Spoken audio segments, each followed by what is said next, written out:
Good morning students. आप सभी का स्वागत है यूपीएससी सीएपीएफ की इस जर्नी में। जैसा कि आप सभी लोगों को मालूम है कि हम आपके लिए एक फ्री ऑफ कॉस्ट सीरीज़ लेकर आए हैं, जिसमें हम पेपर 2 के एसेस के पार्ट जो हैं हर एक साल यूपीएससी सीएपीएफ हर एक साल 6 एसेज आपसे पूछती है, जिसमें से आपको 4 एसेज लिखने होते हैं। तो इस सीरीज में हम आपके साथ लास्ट 10 इयर्स के 60 थीम के ऊपर एसेस को डिस्कस करने जा रहे हैं। तो इसी सीरीज को आगे बढ़ाते हुए आज हम एक बहुत ही इम्पॉर्टेंट एसे आपके सामने लेकर आए हैं, जो कि है importance of tropical rain forest. ये टॉपिक बहुत ज़्यादा इम्पॉर्टेंट इसलिए है कि इन्वायरमेंट और ज्योग्राफी का जो वेटेज है न कि सिर्फ पेपर 1 में बढ़ रहा है, बल्कि पेपर 2 में भी बढ़ रहा है। क्योंकि आजकल हमारे जितने भी डेवलपमेंटल एस्पेक्ट्स हैं वो सिर्फ डेवलपमेंटल एस्पेक्ट्स नहीं रह गए, बल्कि वो सस्टेनेबल डेवलपमेंटल एस्पेक्ट बन गए हैं। तो आज हम सिर्फ डेवलपमेंट की बात नहीं करते हैं, आज हम डेवलपमेंट के साथ साथ नेचर के प्रोटेक्शन की भी बात करते हैं। उसी तरीके से आज जब हम डिजास्टर्स की बात करते हैं तो सिर्फ मैन मेड डिजास्टर की बात नहीं करते, बल्कि नेचुरल डिजास्टर और एंथ्रोपोजेनिक डिजास्टर के बारे में भी बात करते हैं। तो नेचर और मैन आज एक बहुत ही इंटरलिंक कड़ी बन चुका है इस पूरे बायोस्फीयर की। तो इसीलिए हर एक साल आपसे 1 से लेकर 2 ऐसे हमेशा से नेचर, एनवायरनमेंट और ज्योग्राफी पे बेस्ड रहेगा। इसीलिए आज का जो ऐसे हमारा है, इसमें ना सिर्फ हम उस ऐसे को डिकोड करेंगे, बल्कि एक नए मेथड के बारे में भी समझेंगे कि अगर कभी हमें अपने ऐसे को मल्टी डायमेंशनल बनाना हो तो हम अपने ऐसे को मल्टी डायमेंशनल कैसे बना सकते हैं। तो ये जो free of cost lecture series है हमारी प्रीवियस ईयर के पेपर के डिस्कशन की, जिसमें हम एसीएस के डिस्कशन को आगे बढ़ाते हैं, इसी में हम आगे बढ़ते हुए आज importance of tropical rain forest का जो एसे आया था लास्ट ईयर यानी 2024 में, उसके बारे में डिस्कशन करेंगे। तो जैसा कि आप लोगों को पता है कि जो 2024 का ये जो पेपर है, इसमें हमने जो पहला ऐसे है digital economy opportunities and challenges, ये हमने कर लिया है। जो दूसरा ऐसे वो है global peace and national defence budget, ये भी हमने कर लिया है। तीसरा ऐसे है tribal resistance to colonial rule, ये भी हमने कर लिया है।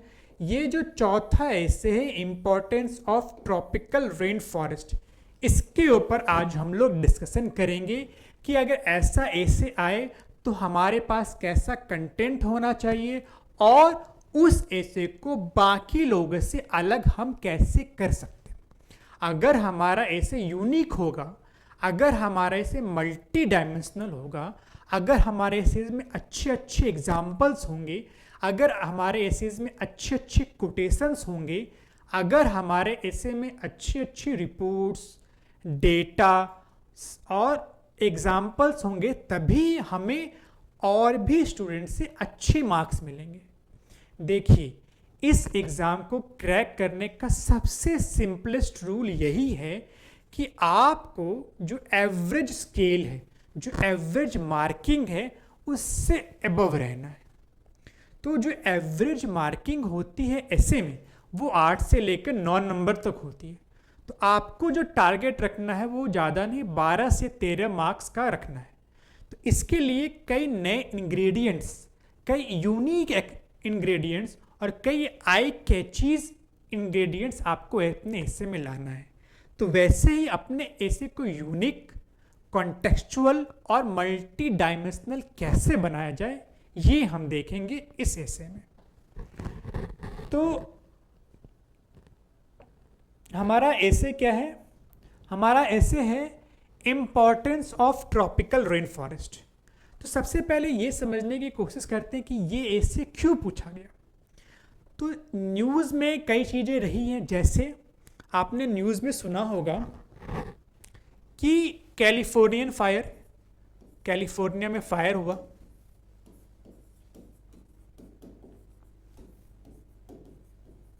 आपने ये सुना होगा कि ऑस्ट्रेलियन रेन फॉरेस्ट में फायर लगा। आपने ये सुना होगा कि अमेज़न के जो फॉरेस्ट हैं वो लगभग 30% फॉरेस्ट डिस्ट्रॉय हो चुके हैं। कितने? 30% फॉरेस्ट डिस्ट्रॉय हो चुके हैं, जो कि यूएनईपी की रिपोर्ट में कहा गया, यूनाइटेड नेशन एनवायरनमेंट प्रोग्राम की रिपोर्ट में कहा गया। उसी तरह Andaman and Nicobar island developmental project एक आया है, Andaman and Nicobar island development project, जिससे जो एनवायरमेंटलिस्ट्स हैं उन्होंने ये कहा है कि जो हमारा प्रिस्टीन एनवायरनमेंट है अंडमान निकोबार का, वो डिस्ट्रॉय हो रहा है। उसके अलावा आपने 16 फॉरेस्ट जो कि नीलगिरी में है उसके बारे में पढ़ा होगा कि उस फॉरेस्ट के ऊपर भी कई सारे संकट मंडरा रहे हैं, वहाँ पे पॉल्यूशन हो रहा है, फॉरेस्ट फायर हो रहा है, और इसके जगह इंडिया में इंडियन फॉरेस्ट फायर भी कई जगह लगे। इंडियन फॉरेस्ट फायर चाहे वो उत्तराखंड में हो, चाहे वो मध्य प्रदेश में हो, चाहे वो नॉर्थ ईस्ट में हो। तो ये सारे एग्जाम्पल्स आपने ज़रूर देखे होंगे, जिससे ये पता चलता है कि हमारा जो ट्रॉपिकल रेन फॉरेस्ट है वो अंडर थ्रेट है। तो इसी करंट इवेंट से ये एसे का टॉपिक एक्सट्रैक्ट हुआ। तो ये था उस एसे के टॉपिक का कॉन्टेक्स्ट। अब आपको समझ में आ गया कि एसे का टॉपिक कैसे बनता है। वो out of the blue moon, out of the sky कोई एसे का टॉपिक नहीं बनता है। जो चीज़ें आप करंट इवेंट्स में पढ़ रहे हैं, जो चीज़ें आप करंट अफेयर्स में पढ़ रहे हैं, उसी से एसे का टॉपिक डिराइव होता है। तो ये सारी चीज़ें आप करंट अफेयर्स में पढ़ रहे हैं, तो यहाँ से ही करंट अफेयर्स से ही आपके एसेस के टॉपिक बनते हैं। तो हमने कॉन्टेक्स्ट देख लिया, अब हम एसे स्टार्ट करते हैं। तो जैसा कि मैंने बताया, किसी भी एसे को स्टार्ट करने का एक बहुत ही बेहतरीन तरीका है कि एक अच्छे कोटेशन से उस एसे को स्टार्ट किया जाए। तो वो कोटेशन क्या है? एक बहुत ही अच्छा कोटेशन है, what we are doing to the forest of the world, what we are doing to the forest of the world is but mirror reflection of what we are doing to ourselves and to another। जो काम हम forest के साथ कर रहे हैं वही एक मिरर इमेज है कि वो अपने साथ भी कर रहे हैं, वो दूसरों के साथ कर रहे हैं। अगर हम फॉरेस्ट को कट कर रहे हैं, इसका मतलब हम अपनी ज़िंदगी कम कर रहे हैं, हम अपने रिलेटिव्स की ज़िंदगी कम कर रहे हैं। अगर हम फॉरेस्ट को कंजर्व कर रहे हैं, फॉरेस्ट को प्रोटेक्ट कर रहे हैं, इसका मतलब हम अपनी लाइफ प्रोटेक्ट कर रहे हैं, अपने आने वाले जनरेशन की लाइफ प्रोटेक्ट कर रहे हैं। तो एक अच्छा कोटेशन हो गया। आप रिपोर्ट दे सकते हैं, जैसे यूएनईपी के कई सारी रिपोर्ट हैं, जैसे adaptation gap report,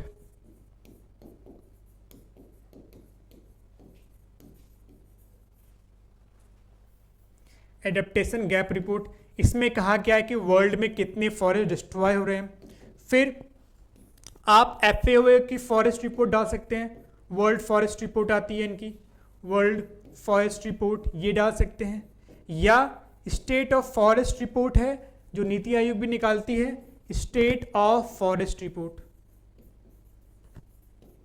state of forest report. तो ये सारी रिपोर्ट्स के साथ आप ये दिखा सकते हैं कि 1900 या 1800 या आज से 500 साल पहले फॉरेस्ट की ये इतनी फॉरेस्ट थे वर्ल्ड में, इतने ट्रॉपिकल फॉरेस्ट थे, आज इतने हो गए ह्यूमन कंडीशंस की वजह से, एंथ्रोपोजेनिक फैक्टर के इंटरवेंशन की वजह से। इसके साथ साथ आप ये भी डेटा डाल सकते हैं इंट्रोडक्शन में ही कि जो फॉरेस्ट है, फॉरेस्ट में इतने तरह के स्पीसीज रहते हैं, फॉरेस्ट से हमें ईयरली इतना वुड मिलता है, फॉरेस्ट से हमें ईयरली इतना ऑक्सीजन मिलता है, और फॉरेस्ट के वजह से ही जो अर्थ का टेम्परेचर है वो 15 degree centigrade average temperature maintain रहता है। तो ये सारी अच्छी अच्छी बातें क्रिस्प कंडीशन में आपने इंट्रोडक्शन में बता दिया। तो 3 तरीके हुए इंट्रोडक्शन स्टार्ट करने के, आपने कोट लिख दिया या आपने रिपोर्ट बता दी कि भाई ये कंडीशन है आज के ट्रॉपिकल रेन फॉरेस्ट के, या थर्ड ये है कि आप जो मेन बॉडी में लिखने जा रहे हैं उसी का एक बहुत ही क्रिस्प वर्जन आप इंट्रोडक्शन में ही बता दें, ताकि एग्जामिनर को इंट्रोडक्शन पढ़कर ही समझ में आ जाए कि ये स्टूडेंट मेन बॉडी में क्या लिखने वाला है। तो इससे जो इंट्रोडक्शन होगा आपका वो मेन बॉडी का विंडो बन जाएगा।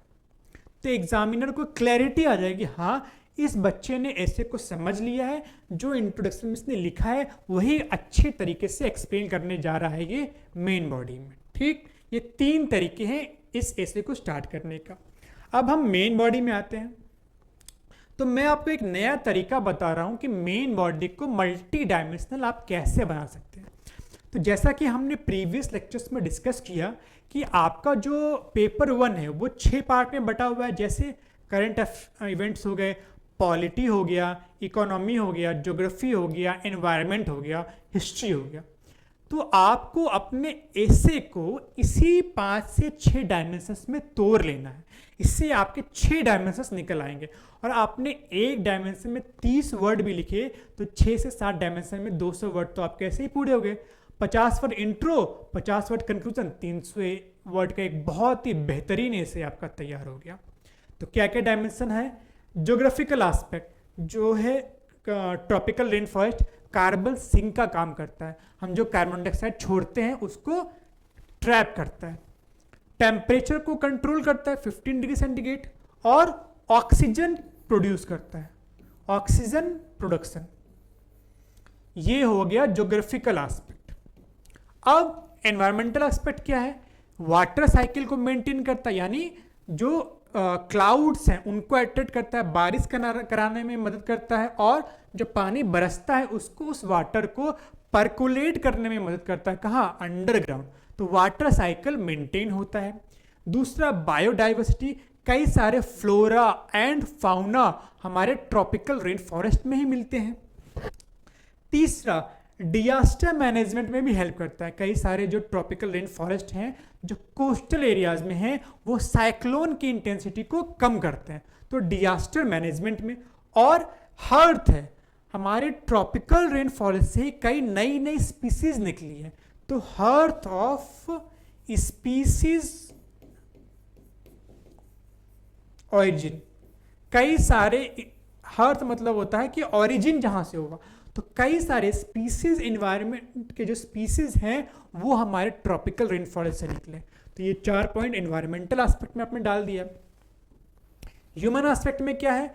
कई सारे ट्राइब्स रहते हैं हमारे ट्रॉपिकल रेन फॉरेस्ट में। जैसे अगर हम अमेज़न के बारे में बात करें, अमेज़न के जंगलों में, तो वहाँ यानो मामो नाम का ट्राइब और कायापो नाम का ट्राइब रहते हैं। अगर हम अंडमान निकोबार के बारे में बात करें अपने, तो वहाँ ओंगीज हैं, जरावाज हैं, सेंटिनलीज हैं, अंडमानीज हैं, ये सारे ट्राइब्स रहते हैं। ये ह्यूमन एस्पेक्ट हो गया। अब इकोनॉमी के लिए कैसे मदद करते हैं ट्रॉपिकल रेन फॉरेस्ट? तो वुड देते हैं इंडस्ट्रीज के लिए। उसके बाद कार्बन ट्रेड में मदद करते हैं। अब जो पेरिस क्लाइमेट डील के बाद क्या हुआ कि जिनके पास कार्बन ज़्यादा है, जिनके पास फॉरेस्ट ज़्यादा है, वो कार्बन ट्रेड कर सकते हैं वैसे नेशंस के साथ, वैसे कंट्रीज़ के साथ जहाँ पॉल्यूशन ज़्यादा है, जहाँ इंडस्ट्रीज ज़्यादा है। इससे वो लोन या पैसे उस कार्बन क्रेडिट के बदले ले सकते हैं, और वो पैसे फिर उसके इकोनॉमिक डेवलपमेंट में काम आएंगे। जैसे मान लीजिए कॉन्गो के पास फॉरेस्ट ज़्यादा है, ब्रिटेन के पास इंडस्ट्री ज़्यादा है, तो ब्रिटेन बोलेगा कि आप 1 किलोटन फॉरेस्ट हमें दे दें, फॉरेस्ट क्रेडिट हमें दे दें, इसके बदले में हम आपको $1,00,000 देंगे। तो $1,00,000 जो लेगा कॉन्गो, उसका इस्तेमाल वो अपनी इकोनॉमिक डेवलपमेंट में कर सकता है। पर कॉन्गो ने वो $1,00,000 कैसे कमाए?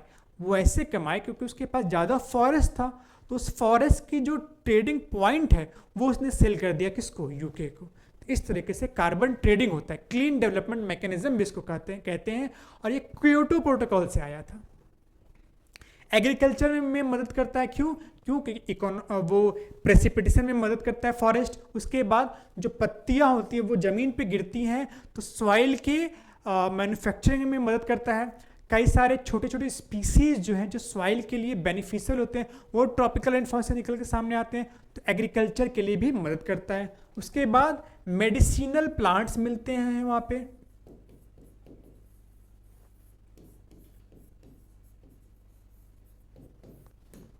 तो ये था ज्योग्राफिकल एस्पेक्ट, ये था इन्वायरमेंटल एस्पेक्ट, ये था ह्यूमन एस्पेक्ट, ये था इकोनॉमिकल एस्पेक्ट। इसको और भी एस्पेक्ट्स में आप तोड़ सकते हैं। पता है कैसे? कैसे? आपने अभी बात नहीं की है कल्चरल एस्पेक्ट के बारे में। ट्राइबल कल्चर बात करेंगे। जो फॉरेस्ट है वहाँ से ट्राइबल कल्चर निकलता है, सिर्फ ट्राइबल्स रहते नहीं बल्कि उनका कल्चर है। उसके बाद साइंटिफिक एंगल आपने एक्सप्लोर नहीं किया। कैसे? न्यू डिस्कवरीज होती हैं प्लांट्स की, new discoveries of flora and fauna. तो ये जो डिस्कवरीज हैं ये आपको हेल्प करती हैं ये पता करने में कि अर्थ पे लाइफ का इवोल्यूशन कैसे हुआ, इसमें साइंटिफिक डेवलपमेंट में मदद करती है। उसके बाद आप जो है उसका हिस्टोरिकल एंगल बता सकते हैं कि कैसे ट्रॉपिकल रेन फॉरेस्ट में कई सारी सिविलाइजेशन आई। आप वियतनाम की सिविलाइजेशन के बारे में, साउथ ईस्ट एशिया के सिविलाइजेशन के बारे में बात कर सकते हैं। तो ये सारे डिफरेंट एस्पेक्ट्स हैं जिसके ऊपर आपको जो कोई भी ऐसे आएगा इसको इतने स्टेक होल्डर्स में तोड़ना है। Social, political, economical, cultural, scientific, human, security. इसका सिक्योरिटी एस्पेक्ट्स है वो भी तोड़ सकते हैं। जैसे अंडमान निकोबार के जो फॉरेस्ट हैं वो सिक्योरिटी एस्पेक्ट में मदद करते हैं। उसी तरह हिमालयन रेन फॉरेस्ट, हिमालय में भी रेन फॉरेस्ट मिलता है, हिमालय में सब तरह के फॉरेस्ट मिलते हैं।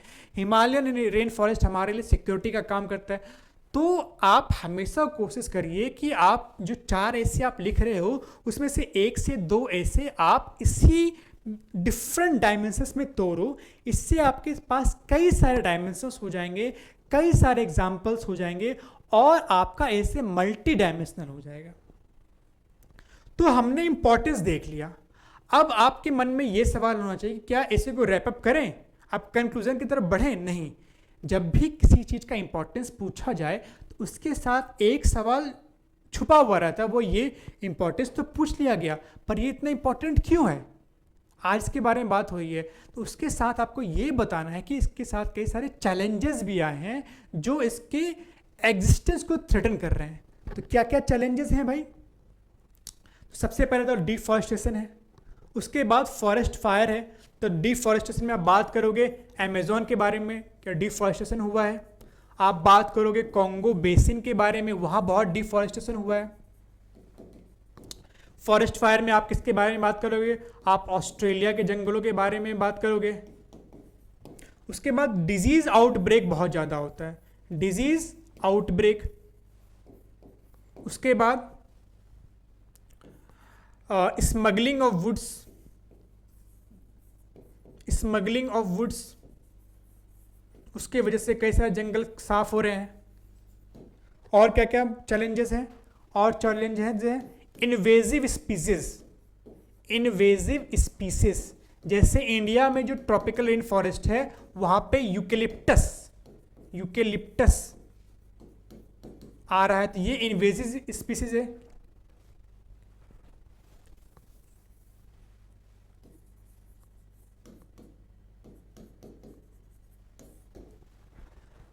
उस तरीके से आप बात करोगे। और क्या दिक्कत है? जो हमारे जो पॉलिसीज़ हैं वो सस्टेनेबल नहीं है। जैसे आप बात कर सकते हो कि Andaman Nicobar island development project,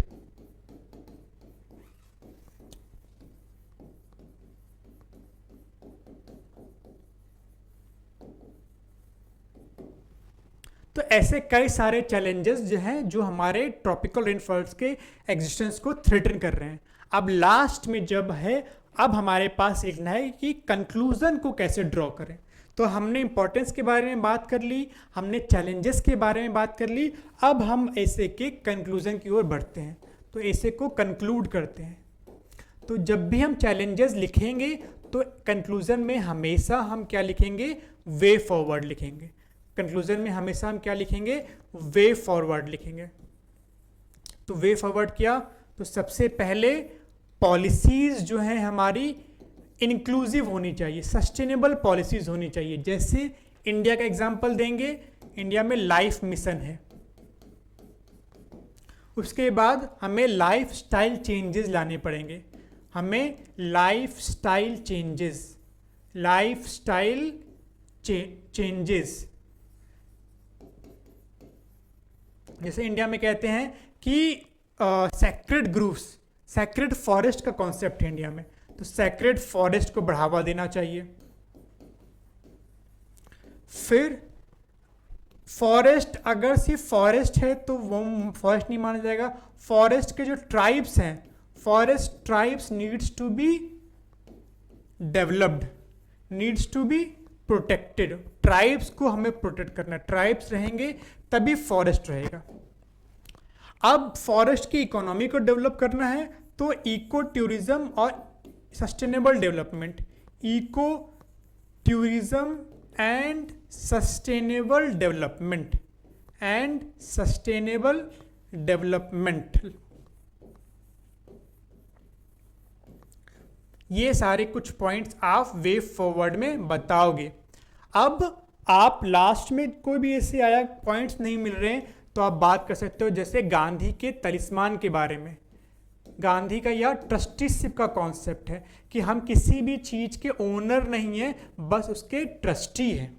उसी तरीके से आप हमारे डीपीएसपी के बारे में बात कर सकते हो, जो कि एनवायरनमेंट को प्रोटेक्ट करने के लिए कहता है। उसके साथ हमारी फंडामेंटल ड्यूटी भी है जो एनवायरनमेंट को प्रोटेक्ट करने के लिए बात करती है।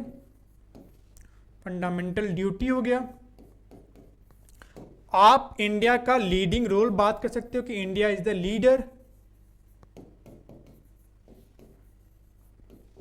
जैसे हमने फॉरेस्ट को प्रोटेक्ट करने के लिए इंटरनेशनल सोलर अलायंस वगैरह बनाए। तो ऐसे एग्जाम्पल्स देखकर आप अपने एसे को कंक्लूड कर सकते हैं। तो इस तरीके से आप एक बेहतरीन एसे एक अच्छे कोड के साथ, रिपोर्ट के साथ, या जो मेन बॉडी में आप लिखने जा रहे हो उसका कंसाइज फॉर्म के साथ इंट्रो करोगे। डिफरेंट एस्पेक्ट में social, political, economical, security, environmental, इन सारे डायमेंशंस में से को तोड़ोगे। उसके बाद चैलेंजेस लिखोगे और लास्ट में वे फॉरवर्ड लिख के अपना इसे कंक्लूड करोगे। तो आज के इस टॉपिक में हमने एनवायरनमेंट का एक बहुत इंपॉर्टेंट टॉपिक को डिस्कस किया, जो था importance of tropical rain forest. So मैं आशा करता हूँ कि जो भी एनवायरनमेंट के एसेज आए उसमें आपके ये सारे कीवर्ड्स, चाहे एग्जाम्पल्स, ये डायमेंशंस दिखने चाहिए, तभी आपको 12 से 13 मार्क्स एक ऐसे में मिलने की संभावना ज़्यादा होगी। So I hope you would like this lecture. We wish you all the very best for your preparation of UPSC CAPF Assistant Commandant. Thank you very much.